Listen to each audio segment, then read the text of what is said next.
So as you probably heard, the USMLE Step 1 exam, the exam that pretty much determines how competitive of a residency a medical student can match into for their specialty training, and pretty much determines what specialty even that a medical student can match into for their specialty training, is changing from a 3-digit numerical score to a pass or fail system. So first, just a reminder that these changes will take place on January of 2022 at the earliest. So if you are a current medical student, you probably don't have to worry about this. It's more for the incoming students who will have to deal with this change. So first, a few of the pros.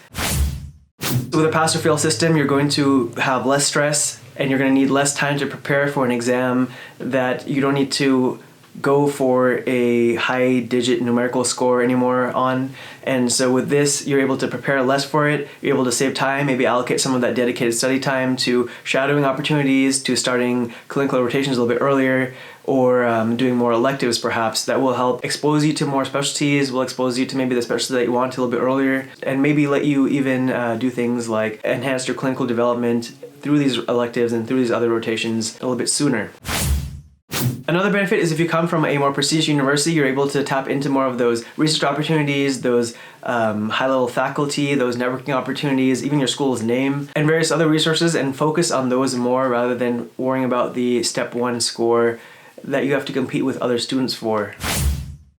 And now for the negatives, and unfortunately there are quite a few in my opinion. So first of all, since you're having less of a normalized or standardized testing, a numerical digit that separates you from the rest of the medical students applying for a residency spot, you are able with a good Step 1 score to stand out more. And this applies whether you come from a prestigious university or if you come from a low tier or a less prestigious university, a DO school, a Caribbean school, or even if you're an international medical graduate. So previously, if you are from one of these schools that are maybe less competitive or have a little bit less of an edge competing with these prestigious universities, you were able to use your Step 1 score to separate yourself, to prove yourself and your clinical acumen, and to stand out among the pack and match into a competitive specialty or competitive residency program.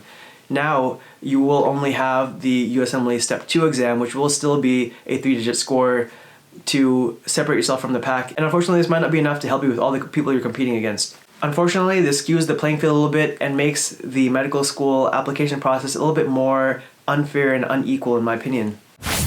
The next big negative is that making the USMLE Step 1 pass or fail places a lot more emphasis on the USMLE Step 2. While this is more clinical based and more reflective of your performance as a clinician, it does place a lot more stress on the student to do well on this exam. So even though the amount of stress that you have on the USMLE Step 1 is less, you have a lot more stress on the USMLE Step 2. And since there's only one exam now that's numerically graded, you have actually a lot more stress for that one exam. The amount of stress that a medical student has probably actually goes up since you have only one opportunity to prove yourself.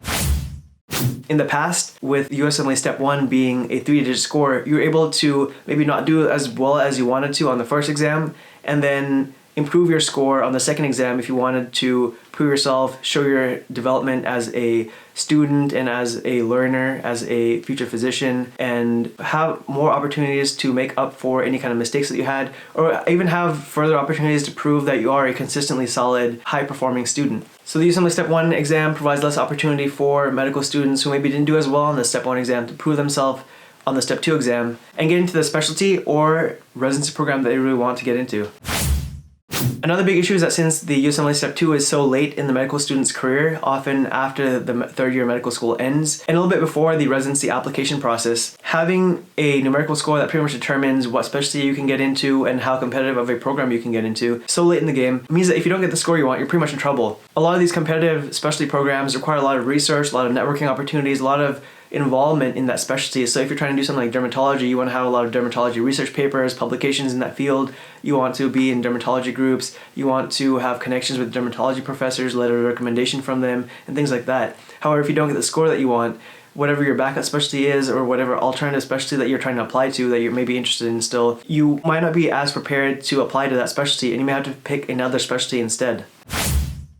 Another big issue is that since the USMLE Step 1 isn't going to be numerically graded anymore, a lot more weight is going to be placed on shelf grades at the end of each rotation. A lot of shelf grades are based on subjective evaluations by attendings, so this is going to vary a lot based on the site, based on the attending, and there are even different factors that play in, like gender, race, and things like that have been shown in the literature to have an influence on students' grading. So unfortunately, there's going to be a lot of subjective factors and less objective ways that students can stand out from their peers and get into those competitive specialties and get into those competitive residency programs.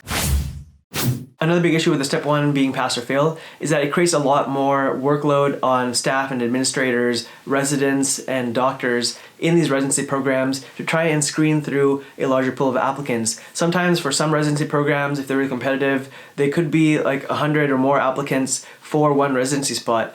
And the amount of administrators or faculty will likely go up a little bit. However, they may also just be a lot more work. And this not only creates extra strain on the already stressed residents and attendings and faculty, but it also means that it's less likely that your application will be read as holistically as you really want it to be.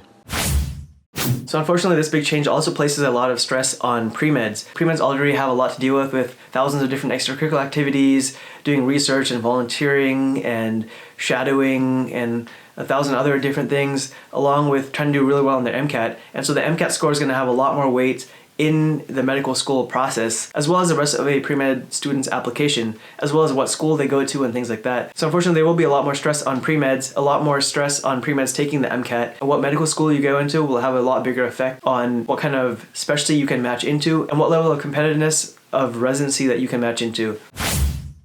Again, with this, there's also going to be various socioeconomic, racial, gender, and other factors that play into what type of preparation that you can have as a pre-med applicant, what type of school you got into for your undergraduate studies, and even what medical school you end up going into.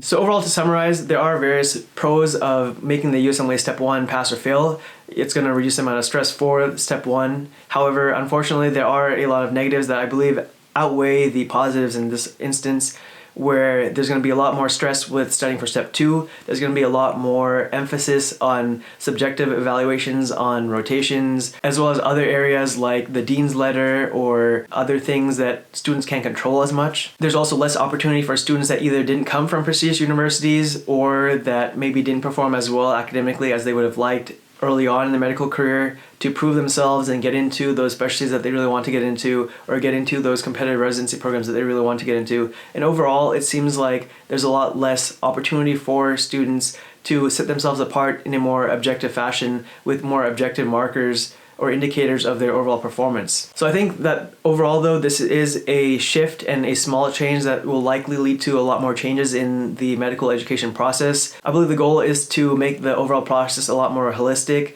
and ideally raise a better and more competent, more clinically skilled, more diverse group of clinicians in the future. Unfortunately, I think this change in isolation will lead to less fairness and less diversity, and unfortunately less opportunities for a lot of students that are trying to work hard. But hopefully in the future, with more changes, they'll be able to bridge the gap and make the playing field a lot more even to more students and have more objective measures where students can separate themselves and get into the specialties that they really want to and serve people and the public and the community in a way that they're really passionate about. Well, thank you guys so much for watching. If you like the video, make sure you give this video a thumbs up. Make sure you subscribe if you haven't. Hit the notification bar for me. Share this with your friends. Comment down below any comments or ideas that you have about the topic. And give me ideas for the next video. I know someone requested this video and I said I'd do it last week, but I got super caught up with school stuff, unfortunately, so I'm sorry. But yeah, thank you guys again so much for watching. Hope you guys enjoyed it, and I hope you guys have a great rest of your day. Take care.